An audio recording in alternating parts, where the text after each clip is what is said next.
Hi students, welcome back in Global Science Academy. I am Manu Kumar, the director of Global Science Academy, and today I am very excited because today I am going to discuss class 12th NCERT Mathematics exercise 5.8. In this exercise, you will have to know about Rolle's theorem and mean value theorem. बहुत interesting ये प्रश्नावली, काफ़ी कम questions हैं, केवल 6 questions हैं, लेकिन बहुत मज़ेदार हैं। और एक बहुत बड़ी खुशखबरी ये है, आपके लिए बहुत बड़ी एक उपलब्धि ये है कि अब हम लोग ये प्रश्नावली जो हम लोग पढ़ रहे हैं कॉन्टिन्यूटी एंड डिफरेंशिबिलिटी, इसका लास्ट प्रश्नावली बना रहे हैं 5.8। इसके पहले हम लोग 5.7 तक के प्रत्येक प्रश्नों का हल बहुत बड़े पैमाने पर एक्चुअल मेथड का यूज करके और 100% आपके कंसेप्ट को क्लियर करते हुए, टोटल कंटेंट को आपको देते हुए मैंने ये पहले वाले 7 प्रश्नावलियाँ कंप्लीट कर चुका हूँ। और आज हम लोग स्टार्ट कर रहे हैं प्रश्नावली 5.8, जिसमें आपको पढ़ना है मध्यमान प्रमेय, सेकेंड है उसका, फर्स्ट है आपका रोले प्रमेय, रोले का प्रमेय। देखिए, यदि आपने केवल 5 मिनट मुझको समय दिया, अपना बहुमूल्य समय दिया, और 5 मिनट समय देकर के, टाइम देकर के आप लर्न कर लिए, आप सीख लिए रोले का प्रमेय और ये मध्यमान प्रमेय, तो फिर आपका 5.8 पूरी तरह से कंप्लीट, क्योंकि इन्हीं दोनों प्रमेयों का यूज करके और जो 6 क्वेश्चन आपके हैं उसमें से प्रत्येक क्वेश्चन को बनाना है। तो क्यों ना हम सबसे पहले इसके बेसिक कंसेप्ट के तौर पर इन दोनों प्रमेय को पहले बहुत ढंग से समझ लें। तो चलिए लेट्स स्टार्ट। रोले थ्योरम है क्या, यहाँ पहले समझिए। ये रोले का थ्योरम मतलब रोलेस थ्योरम। रोले थ्योरम का सत्यापित होने के लिए 3 शर्त होना चाहिए, ओनली 3 केस होने चाहिए। पहला कि जो भी आप ले रहे हैं, मतलब कुछ भी आपका दे देगा, मतलब कहेगा 5,9 पर आप चेक कीजिए रोले का थ्योरम, तो पहला वाला 5a है और दूसरा वाला जो 9 है वो b है। तो फलन जो है ना a, b पर संतत होना चाहिए। जो फलन है आपका वो a, b पर संतत होना चाहिए। और संतत कब होगा? जब फलन एक बहुपद होगा, चाहे एक बहुपदीय फलन होगा, ऐसे भी कह सकते हैं आप, समझ लीजिए। जब फलन बहुपद होता है तो समझिए जरूर संतत होता है। तो मतलब क्या होना चाहिए? मतलब फलन का बहुपद होना चाहिए। फलन का, ये समझने के लिए लिखवा रहे हैं, आपको जानना यही सब है, मैं आपको थोड़ा सपोर्ट करने के लिए लिखवा रहा हूँ ताकि आप आसानी समझ जाए, क्योंकि जब हम लोग प्रश्न बनाएंगे तो इसी लाइन का उपयोग करेंगे। फलन का क्या होना चाहिए? बहुपद होना चाहिए, बहुपद होना चाहिए। ये अर्थात में कर दे रहे हैं इसको कि हम लोग उसको और थोड़ा डिस्क्राइब किए हैं। दूसरा है फलन a, b में अवकलनीय होना चाहिए। तो अवकलनीय कब होता है? जबकि उसका अवकलन निकल पाए। किसी भी फलन का अवकलन निकलेगा तभी तो वो अवकलनीय होगा, नहीं निकल पाएगा अवकलन, इसका मतलब अवकलनीय नहीं है। अर्थात इसके कहने का मतलब है कि फलन का अवकलन निकलना चाहिए। फलन का क्या निकलना चाहिए? अवकलन निकलना चाहिए। और लास्ट आपका तीसरा इसमें केस है कि FA=FB होना चाहिए। यदि ऐसा हो गया तब रोले का प्रमेय सत्यापित हो गया, तीनों हो गया तो। और जब रोले का प्रमेय सत्यापित हो गया तब आवश्यकता अनुसार हम लोग लिख देंगे F'C=0, क्योंकि यहीं से हमका वैल्यू निकलेगा C का। आया बात समझ में? इस प्रकार से ये रोले प्रमेय कंप्लीट हुआ। क्या होना चाहिए? फलन का बहुपद होना चाहिए, फलन का संतत होना चाहिए। देखिए यहाँ बड़ा कोष्ठ का यूज किया है या स्मॉल कोष्ठ का यूज किया है, इस बात पर विशेष बल दीजिएगा। फलन जब भी संतत की बात आती है तो बड़े कोष्ठ का यूज करते हैं, जब अवकलनीय की बात आती है तो छोटे कोष्ठ का यूज करते हैं। आपके लिए कोई नई बात नहीं है, फिलहाल मैंने एक बार और आपको रिवाइज करा दिया। तो क्या होना चाहिए, फलन का संतत होना चाहिए पहले दिए गए अंतराल पर, उसके बाद दिए गए अंतराल पर ही उसका अवकलनीय होना चाहिए, उसके बाद से एफ ए बराबर एफ बी होना चाहिए। यदि ये तीनों शर्त आपका पूरा हो गया, तीनों केस आपके सपोर्ट में आ गए, तो रोले का प्रमेय सत्यापित हो गया। अब जब रोले का प्रमेय सत्यापित हो गया, according to the situation F dash is equal to 0 आएगा।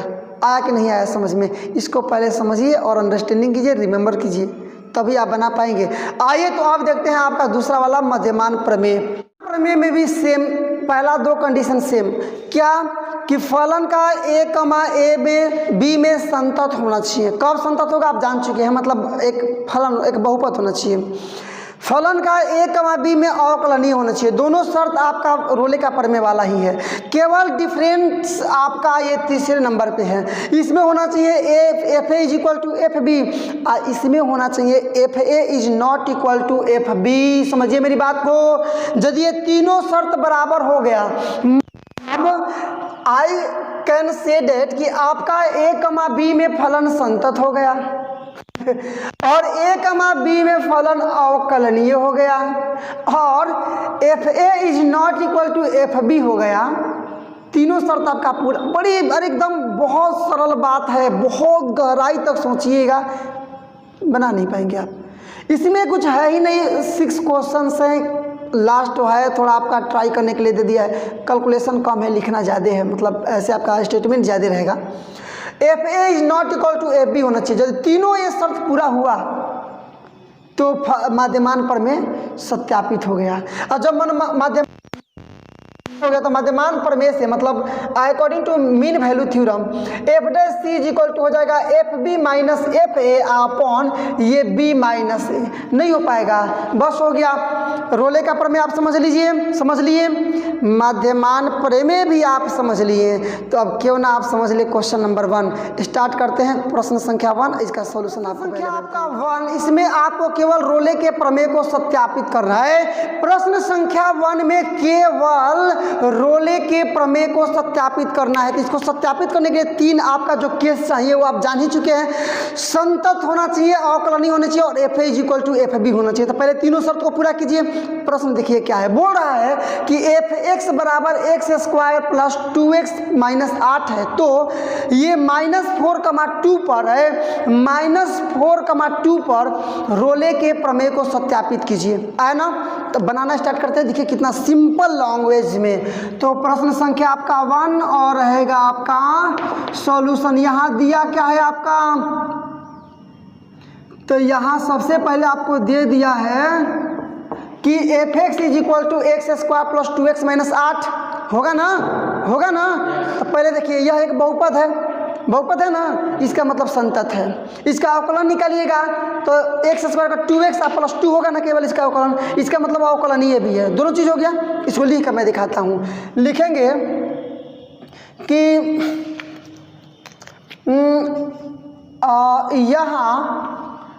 यहाँ क्या एफ एक्स एक बहुपद है ना जी, बहुपदीय फलन है या बहुपद है, तथा एफ डैश एक्स मतलब एफ डैश एक्स का मतलब इसका डिफ्रेंसिएशन, तो एक्स स्क्वायर का 2x प्लस 2x है, केवल 2 अचर पद का 0, इतना दोनों हो गया ना। तो ये एक बहुपद है, ये अवकलन भी निकल गया। इसका मतलब बहुपद है तो संतत है, अवकलन निकल गया मतलब अवकलन ही है। लिख देंगे अतः एफ एक्स कितना पर, वर्ग अंतराल -4,2 पर संतत है ना, संतत है, तथा किस पर, अब छोटा क्वेश्चन -4,4 पर क्या है, अवकलनीय है। पहले मैं आपको बता भी दिया था अवकलनीय है कि संतत में आप क्या करेंगे, सतत या संतत में आप -4,2 मतलब ये बड़ा कोष्ठ का यूज करेंगे, इसमें छोटा कोष्ठ का यूज करेंगे।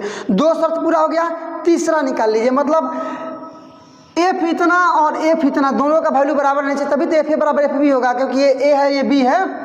तो निकालिएगा कि अब एफ आप पहले -4 रखेंगे ना, एफ की जगह -4 रखिए, एक्स की जगह पर, तो -4 का स्क्वायर प्लस में 2 गुणे -4 -8, ये 4 चौका 16 -8 -8, मतलब 16 - 16 बराबर 0 आ गया ना।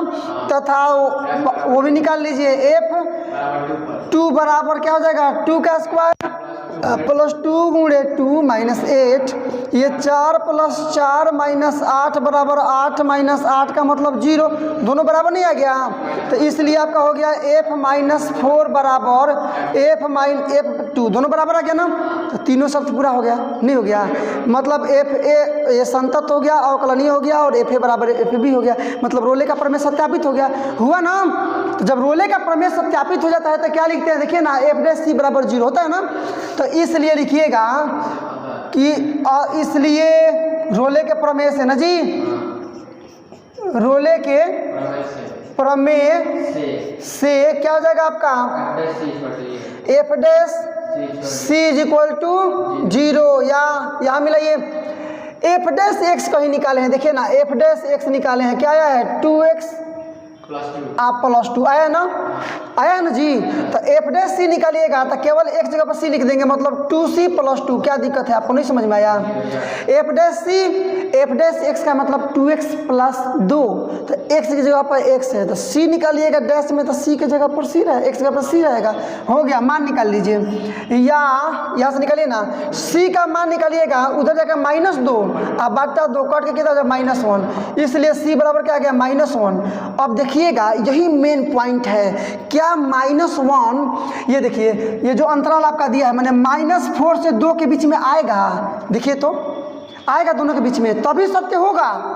तो इसके बीच में देखिएगा -4 -3 -2 -1 0 1 2, यही ना आएगा, ये सब इन दोनों के बीच में देखिएगा, तो इसको हटा दीजिए, इसको हटा दीजिए, तो ये दोनों के बीच में देखिए -1 है, तो नहीं है, या है ना -1, तो लिख देंगे, इसलिए x बराबर माइनस, ये किस में है, ये अवयव है आपका किसका, -4 का मान 2 का, एलिमेंट से लिखे हैं, अवयव है, तो हो तो गया, तो लिख देंगे, इसलिए x c बराबर -1 पर F' बराबर 0 हो गया सत्यापित। लिख देंगे क्या हम लोग यहाँ पर कि अतः जो यहाँ आप निकाले हैं c बराबर 1 पर F' बराबर 0, बस साबित हो गया, आपको यही करना था। क्वेश्चन संख्या 2 और छोटा सा प्रश्न बोल रहा है ना कि जांच कीजिए कि इनमें से किन किन पर रोले का प्रमेय लागू होता है। तो मैं तो सॉल्यूशन डायरेक्टली बना रहा हूँ, इसलिए मैं क्वेश्चन डायरेक्टली लिखूंगा नहीं। ये मतलब आपका बोल रहा है कि जैसे प्रश्न आप मिलाएंगे तो ऐसे है कि x = x के लिए x एलिमेंट से x का एलिमेंट से 5 का मान 9, यही दिया आपका क्वेश्चन। तो मैं डायरेक्टली रखूंगा x का मान एक बार 5 का 9, क्योंकि हम लोग सॉल्यूशन बना रहे हैं, ठीक है ना। तो यदि इसका स्टेटमेंट आप बनाइए, देखिएगा ऊपर क्या बोल रहा है, तो ये बोल रहा है कि निम्नलिखित में से किन किन स्थितियों में रोले का प्रमेय लागू होता है, और इसके विलोम के बारे में आप क्या कह सकते हैं। तो जब रोले का प्रमेय लागू नहीं होगा तो उसका विलोम भी लागू नहीं होगा, इसलिए विलोम की बात छोड़िए, अभी केवल ये जांच कीजिए कि रोले का प्रमेय लागू हो रहा है कि नहीं हो रहा है। तो 3 शर्त है, पहला संतत होना चाहिए, दूसरा अवकलनीय होना चाहिए, तीसरा FA = FB। इन तीनों में से कोई भी नहीं होया तो फिर रोले का प्रमेय नहीं लगेगा। तो हम तीसरे वाले पर केवल जांच कर दे रहे हैं, FA = FB, समझे ना, उस पर केवल जांच। अरे तीनों में से कोई एक नहीं होगा तो रोले का प्रमेय लागू नहीं होगा। तो यहाँ इसका अब इसका अवकलन निकालना थोड़ा कठिन दिखाई दे रहा है, बहुपद मतलब थोड़ा आपको समझाने में हमको समस्या हो जाएगी, इसलिए मैं डायरेक्टली तीसरे का यूज कर रहा हूँ। आप आसानी से समझ भी पाएंगे और मैं समझा भी दूंगा, और वही सूटेबल तरीका भी है। तो चलिए लिखते हैं। तो सॉल्यूशन है F(x) बराबर इतना दिया है ना, इसलिए निकालिएगा F5 निकालिए, निकाले ना, 5x जब 5 रखिएगा तो इसका मतलब 5 हो जाएगा। अरे 5 मॉड में रहेगा मतलब 5 हुआ। तथा F9 बराबर रखिएगा तो वो 9 ही हो जाएगा। तो दोनों बराबर आया, नहीं आया ना तो रोले का प्रमेय नहीं लागू होता है। तो लिखेंगे चूंकि F5 = F9, दोनों बराबर नहीं ना हो पाया। अरे F5 F9 बराबर होगा तभी रोले का प्रमेय लागू होगा, लिख देंगे। इसलिए यहाँ रोले का प्रमेय लागू नहीं होगा, रोले का अप्रमेय लागू, यहाँ देख लीजिए, लागू नहीं होगा, वही काम नीचे भी करना है आपको। देखिए यहाँ भी कि इसलिए एफ पहले क्या रखना है आपको, -2 रखिएगा तो -2 ही रह जाएगा तथा, क्योंकि ये मॉड भी नहीं है, केवल कोष्ट है आपका। एफ और 2 रखिएगा तो 2 ही आ जाएगा, ये लिखना नहीं है, समझाने के लिए केवल लिखे थे, तो बराबर नहीं ना आया तो लिखेंगे चूँकि F -2 is not equal to F2, इसलिए यहाँ रोले का प्रमेय लागू नहीं है। रोले का प्रमेय लागू नहीं है। लास्ट देख लीजिए आप, देख लीजिए हम लोग सॉल्यूशन देख रहे हैं सबका। अब इसको रखिए, इसलिए F1 रखे ना, 1 रखिए तो 1 का स्क्वायर -1 माने 1 का स्क्वायर 1 -1 मतलब 0 तथा और क्या रखना है F2 तो 2 का स्क्वायर -1 मतलब 4 -1, ये तो 3 आ गया, दोनों बराबर नहीं ना हुआ, ये दोनों बराबर। अच्छा यहाँ 2 रखें तो आपका यहाँ 0, ये बराबर नहीं हुआ, तो यहाँ भी देखेंगे चूँकि F1 इज नॉट, तो यहाँ भी दोनों बराबर नहीं है, तो यहाँ भी नहीं है, तो लिख देंगे कि यहाँ क्या रोले का प्रमेय लागू नहीं है। बस ये आंसर हुआ। इस प्रकार से आपका क्वेश्चन नंबर 2 कंप्लीट। आपका प्रश्न संख्या 3, क्वेश्चन नंबर 3 देखिए क्या है, ये समझाने के लिए लिखे, यही आपका क्वेश्चन है, सॉल्यूशन यहाँ से मैं बनाऊंगा। बोल रहा है ना कि f such that -5,5 tends to r पर फलन संतत है और f' किसी भी बिंदु पर इसका मान 0 नहीं है, मतलब इज नॉट इक्वल टू 0। आप समझना, मैंने ये बोल रहा है कि f' का मान किसी भी बिंदु पर 0 नहीं है, इसका मतलब मैं इसको ऐसे लिख सकता हूँ, इज नॉट इक्वल टू 0। तो हमको साबित करना है, दर्शाना है कि f -x is not equal to f, मतलब f -5 is not equal to f5। आ रहा बात समझ में? तो देखिए इसको हम लोग माध्यमान प्रमेय का उपयोग करके भी बना सकते हैं और रोले का प्रमेय का उपयोग करके भी बना सकते हैं कि लेकिन एट द सिचुएशन यदि आप बनाएंगे माध्यमान प्रमेय से तो समझ में अच्छा आएगा, इसीलिए मैं यूज करूंगा माध्यमान प्रमेय का। तो पहले क्वेश्चन तो ये बोल रहा है कि इतना पर संतत है, ये प्रश्न बोल रहा है कि मतलब f such that -5,5 tends to r पर फलन संतत है, ये प्रश्न बोल रहा है। और चूंकि रियल नंबर है ना, इसलिए उसका अवकलन भी निकल सकता है, 0 होगा अवकलन, लेकिन अवकलन निकलेगा ना, इसका मतलब यह अवकलन भी है, संतत भी है ना। और माध्यमान प्रमेय में होता है इतना इज नॉट इक्वल टू इतना, तो तीनों शर्त पूरा हो जाता है। तो मैं 2 शर्त ले लूँगा, अब माध्यमान प्रमेय पर इसको बैठाऊंगा, लास्ट में इतना आ जाएगा, समझे ना। मतलब पहले लिखेंगे चूंकि यहाँ फलन इतना के लिए संतत तथा अवकलनीय दोनों है, इसलिए मध्यमान प्रमेय से f' is equal to fb - fa upon b - a, ये तो लिखवा चुके हैं आपको, जो लिखवाएं उसी को लिखना है आपको। बोलेंगे चूंकि ये जो प्रश्न बोल रहा है वही मैं लिख रहा हूँ, चूंकि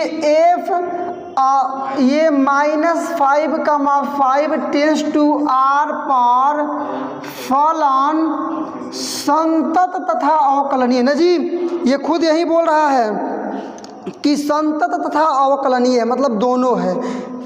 तो लिखेंगे यहाँ पर क्या है, संतत तथा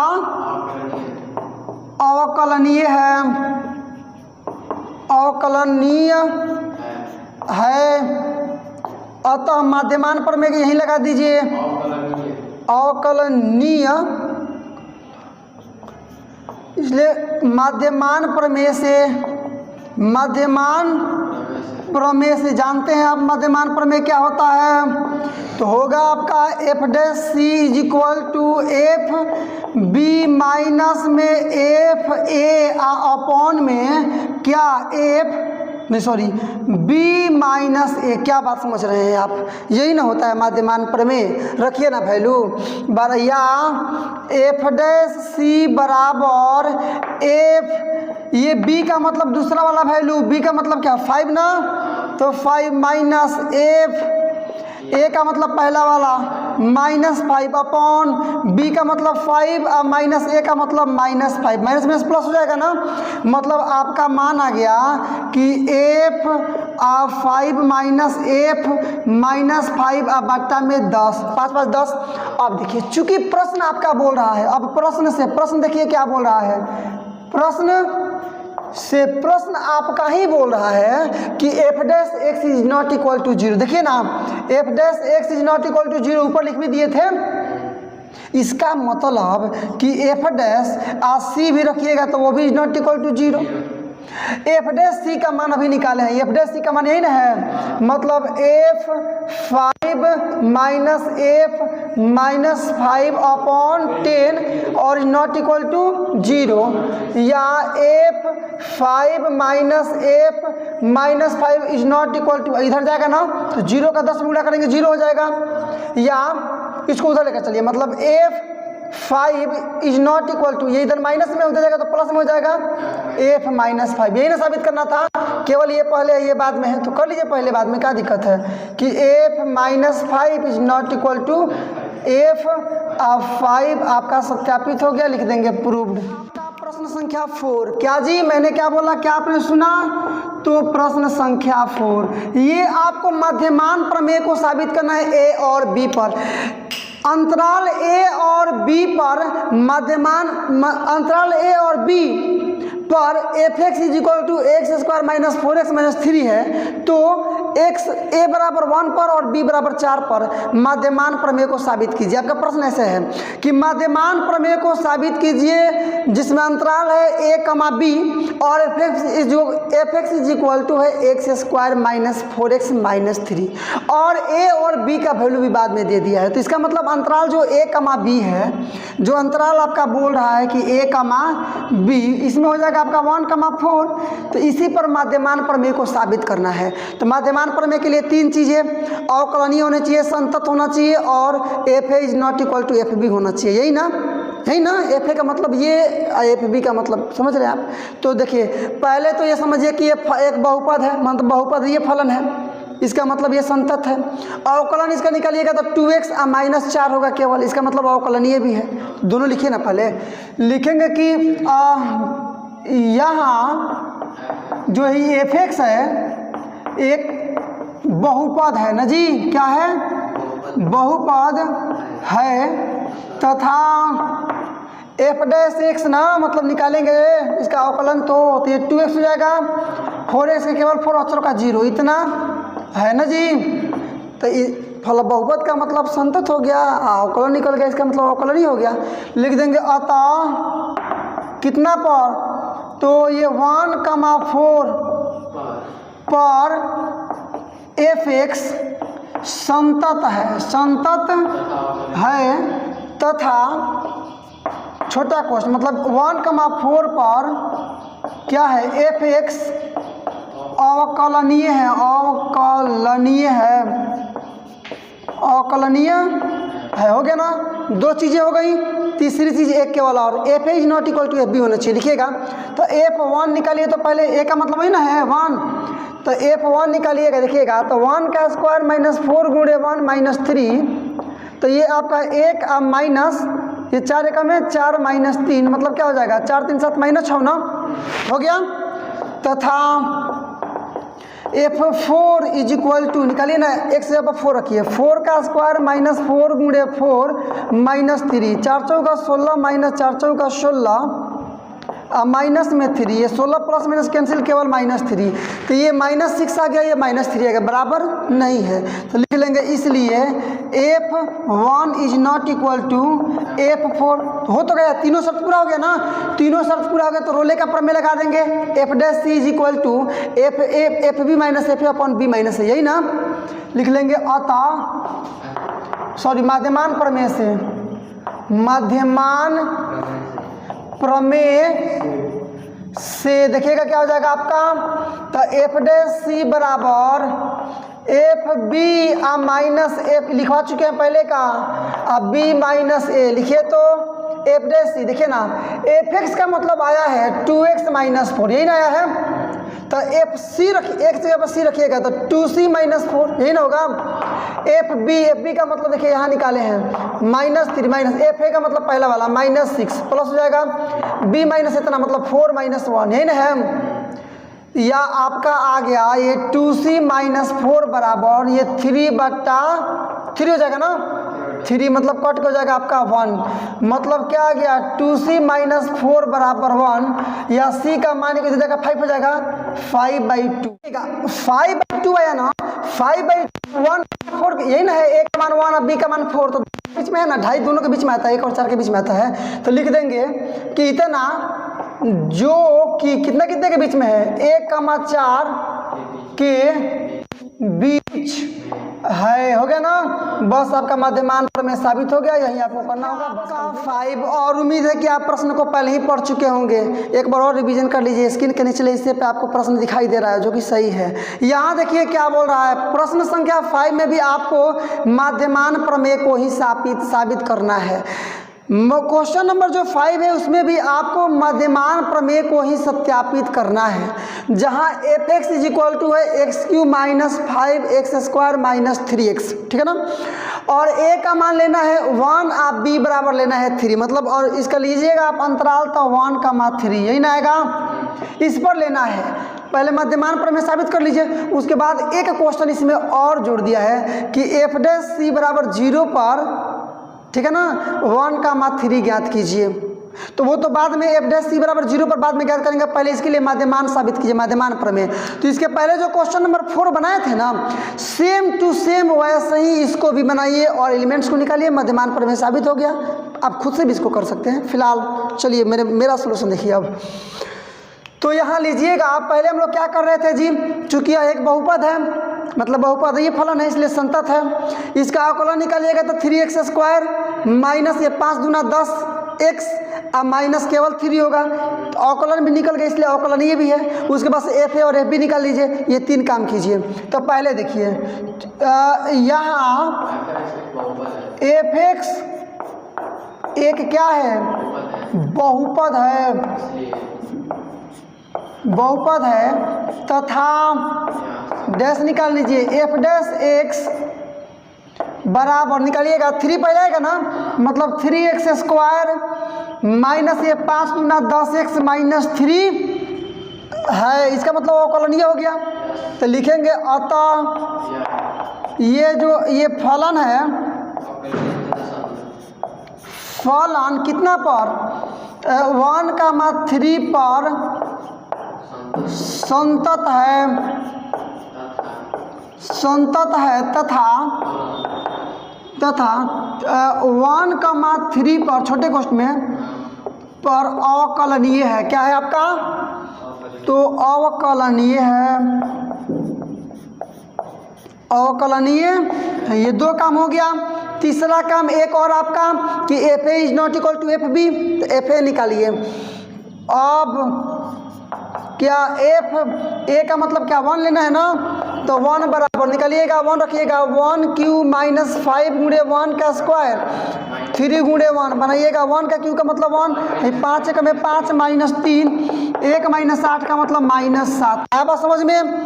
तथा f3 ना, तो ये 3 का क्यू माइनस 5 गुणे 3 का स्क्वायर माइनस 3 इंटू 3 बनाइएगा, ये 3 का 9 9 3 27 आपका हो जाएगा, माइनस ये 3 9 हो जाएगा ना, 9 5 45 माइनस 9 मतलब 27, माइनस में जोड़ दीजिएगा कितना हो जाएगा 54 हुआ ना। तो केवल माइनस में आपका 27, दोनों बराबर आया, बराबर भी नहीं आया, लिख देंगे इसलिए क्या कि f1 is not equal to, तो लिखेंगे कि अतः मध्यमान प्रमेय से, अतः क्या लेंगे हम लोग, मध्यमान प्रमेय से आप जानते हैं कि मध्यमान प्रमेय क्या होता है, मतलब f' is equal to fb minus fa upon में b माइनस a, यही ना। अब चलिए f' का मान आपका आया है ऊपर पर कि 3x² माइनस 10x माइनस 3, तो c रखिएगा उसके जगह पर, तो 3c² माइनस 10c माइनस 3 हो जाएगा।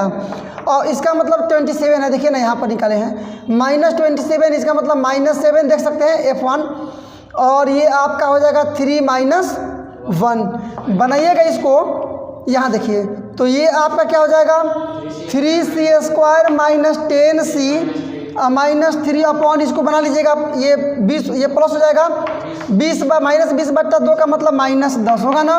या यहाँ बनाइएगा तो 3c² माइनस 10c, इधर आएगा तो -3 प्लस में 10 बराबर 0। या ये 3c² माइनस में 10c माइनस ये प्लस में आपका 7 बराबर 0। फर्स्ट इंटू लास्ट में इसको तोड़ सकते हैं, तो 3c² माइनस इसको 3c माइनस 7c ले लीजिए, प्लस 7 बराबर में 0। फर्स्ट इंटू लास्ट है। या यहाँ भी 3c कॉमन कर लेंगे, 3c कॉमन कर लेंगे तो यहाँ क्या बच जाएगा, केवल c माइनस कुछ नहीं तो 1, -7 कर लीजिए, c - 1 बराबर में 0। अब ऊपर क्या हम लिखेंगे, तो c - 1 कॉमन करेंगे तो 3c - 7, समझे ना। तो ऊपर लिखूंगा c - 1 इंटू 3c - 7। आपको बोला ये कि आपको यहाँ से लिखना है क्या कि c - 1 इंटू 3c - 7 बराबर में 0। चलिए वैल्यू निकालना तो आप जानते हैं, पहले आप इतना बराबर 0 करेंगे, c - 1 बराबर 0, तो इसलिए c बराबर आ जाएगा केवल 1, आया ना। यहाँ कीजिएगा 3c - 7 बराबर 0, इसलिए c बराबर जाएगा प्लस में 7/3, आया। तो अब देखिएगा c बराबर 1 रखिएगा तो क्या 1,3 में आ रहा है, 1,3 का मतलब ना कि 3 से अधिक आना चाहिए और 1 से अधिक आना चाहिए, 3 से कम आना चाहिए, ये तो 1 हो गया, तो 1 से अधिक कहाँ आ पाया, मतलब ये अवयव नहीं है इसका। अब समझ में ना। तो लेकिन अब दूसरा वाला को देखिए ना, c बराबर a7/3, इसको कटाइएगा तो 2.3333 होगा ना। तो ये 2.33 1 से अधिक है, लेकिन 3 से तो ये सब कम है, तो ये एलिमेंट्स हो जाएगा आपका 1,3 का, बस बन गया। यही आपका था, प्रूव्ड हो गया आपका माध्यमान प्रमेय। ये तो फाइनली वो समय आ ही गया जिसका इंतजार हमको बेसब्री से था हम लोगों को। क्वेश्चन नंबर लास्ट का 6 का, तो अब हम लोग करेंगे क्वेश्चन नंबर लास्ट इसका 6। देखिए जो ये 6 नंबर क्वेश्चन है, ये क्वेश्चन नंबर 2 को फॉलो करता है। ये बोल रहा है ना कि प्रश्न संख्या 2 को देखिए, बात आप समझ ही चुके हैं। देखिए पहला नंबर जो है ना, इसके लिए ये बिंदु है, इस बिंदु पर ज्ञात करना है, लेकिन वहां तक हमको जाने की आवश्यकता इस नहीं है बिल्कुल। यहाँ देखिए मॉड x का मतलब होता है ना कि महत्तम पूर्णांक फलन, और मैं आपको जानकारी के लिए बता दूं कि महत्तम पूर्णांक फलन न तो संतत होता है और न ही अवकलनीय होता है। इसलिए जब संतत अवकलनीय ही नहीं हुआ तो इस पर मध्यमान प्रमेय साबित नहीं हो पाएगा। तो लिख देंगे कि चूंकि मॉड ये जो कोष्ठ में x है एक महत्तम पूर्णांक फलन है, एक क्या है, महत्तम पूर्णांक फलन है, पूर्णांक फलन है। और जान लीजिए आपकी जो महत्तम पूर्णांक फलन होता है और ना ही अवकलनीय होता है ना ही संतत्य होता है, ठीक है ना, नहीं संतत होता है।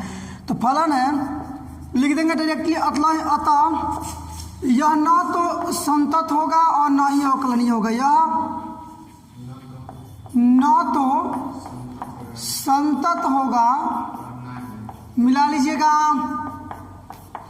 और न ही अवकलनीय होगा, न ही अवकलनीय होगा, अवकलनीय होगा। जब संतत अवकलनीय नहीं हुआ तो इसका मतलब क्या है कि मध्यमान प्रमेय लागू नहीं है। तो लिखेंगे मध्यमान प्रमेय यहाँ लागू नहीं होगा। बहुत इजी क्वेश्चन है, कोई विशेष इसमें रीजन नहीं है, लागू नहीं होगा। तो चलिए इस प्रकार से हम लोग इसको बना लिए। अभी वही चीज़ यहाँ भी हम लोग डायरेक्टली सॉल्यूशन बना रहे हैं, और आप मिला सकते हैं कि ये भी एक महत्तम पूर्णांक फलन है, अतः यह भी क्या होगा कि यह भी मध्यमान प्रमेय यहाँ भी लागू नहीं होगा। तो इसका पहला में जो लिखे हैं ना, सेम टू सेम यहाँ भी आप लिख लीजिएगा। क्या लिख लेंगे, तो लिखिएगा चूंकि यह एक महत्तम पूर्णांक फलन है, अतः यह न तो अवकलनीय होगा और न ही संतत होगा, अतः क्या है कि मध्यमान प्रमेय इसके लिए लागू नहीं है। आप लिख लीजिएगा। हम तीसरा नंबर बना रहे हैं, तीसरा नंबर है, ठीक है ना। आप देख सकते हैं कि यह एक फलन है, यह एक बहुलक है ना ये, तो बहुलक जो है वो संतत होता है, और अवकलन निकालेंगे तो अवकलन 2x होगा, मतलब अवकलनीय भी है। तो इसका मतलब यह संतत भी है और अवकलनीय भी है। तो इसके लिए मध्यमान प्रमेय जांच करेंगे हम लोग इस बिंदु पर, तीसरे वाले पर। चलिए बनाना स्टार्ट करते हैं, आप मिलाइएगा। लिखेंगे जो कि क्वेश्चन नंबर मान लीजिए 1 में जैसे हम लोग लिखे थे वैसे, कि यहाँ f(x) एक बहुपद है ना, ये क्या है, तो बहुपद है तथा इसके अलावा देख लीजिए एफ डैश एक्स बराबर क्या होगा 2x, 1 का 0 एक्स बराबर का 2x। इसका मतलब बहुपद भी है और अवकलनीय भी है, मतलब बहुपद भी है अवकलन भी निकल गया। इसका मतलब बहुपद का मतलब संतत है, अवकलन निकल गया, इसका मतलब अवकलनीय है, होगा ना। लिख लेंगे अतः ये जो एफ एक्स है इस बिंदु पर ना एफ एक्स 1,2 पर ये बड़ा कोष्ठ रहेगा पर संतत है तथा ये 1,2 और छोटा कोष्ठ पर क्या है अवकलनीय है ना, अवकलनीय है। तो ये दो चीज आ गए। तो 1,2 पर अब हम लोग केवल इसका कर लेंगे क्या कि निकाल लेंगे directly f1 is equal to, देखिए क्या हो जाएगा आपका 1 स्क्वायर माइनस 1 का मतलब 0 तथा 2 रख लीजिए, f और 2 रखिएगा तो 2 का स्क्वायर माइनस 1 का मतलब 4 माइनस 1 का मतलब 3 आएगा, बराबर नहीं ना आया ना। तो चूंकि तो इसलिए क्या आ गया आपका कि f1 is not equal to f2, बराबर नहीं आया ना। तो इसका मतलब कि इसके लिए हम लोग का जो मध्यमान प्रमेय है वो लागू हो गया, क्योंकि अवकलनीय है, संतत है और ये बराबर भी नहीं है। तो तीनों जो इसके लिए केस था वो तीनों वेरीफाई हो गया। तो लिख लीजिए मध्यमान प्रमेय सब डायरेक्टली लिख लेंगे यहाँ की, लिखेंगे कि इसलिए मध्यमान प्रमेय से क्या हो जाएगा आपका, तो F dash C is equal to F B minus F A upon B minus A. देखिए 2x आया है ना, एफ डैश एक्स, तो इसका हो जाएगा 2c, एफ बी का मतलब दूसरा वाला 3 माइनस एफ ए का मतलब पहला वाला 0, अब आई में भी मतलब ये आपका 2 माइनस बी का मतलब 2 पर रखना है, आई का मतलब 1 पर, केवल आपका 3 आ गया ना।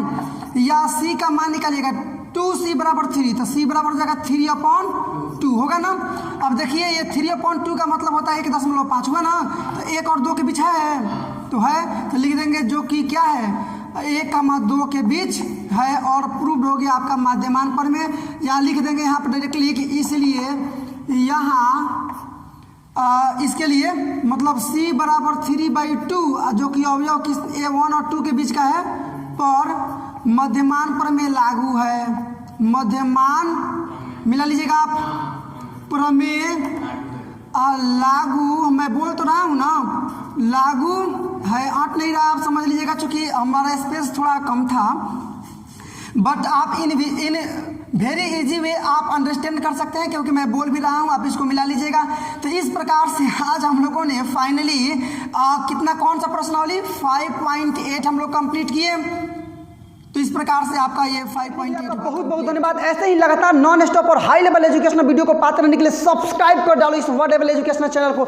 और यदि आपने चैनल को सब्सक्राइब कर लिया तो वाकई में आपने काफी उत्साहवर्धक, उत्तेजक और प्रेरक कार्य किया है। अब एक काम और आपको करना है, लाइक करो इस वीडियो को ताकि पता चले कि दुनिया को इस प्रकार की वीडियोज लाइक हैं। और इसके बाद से all your social media group like WhatsApp, Facebook, Instagram इत्यादि पर शेयर करो इस वीडियो को ताकि पता चले कि दुनिया को अब पता चले कि इस प्रकार के एजुकेशनल वीडियो अब यूट्यूब पर आने स्टार्ट हो गए हैं।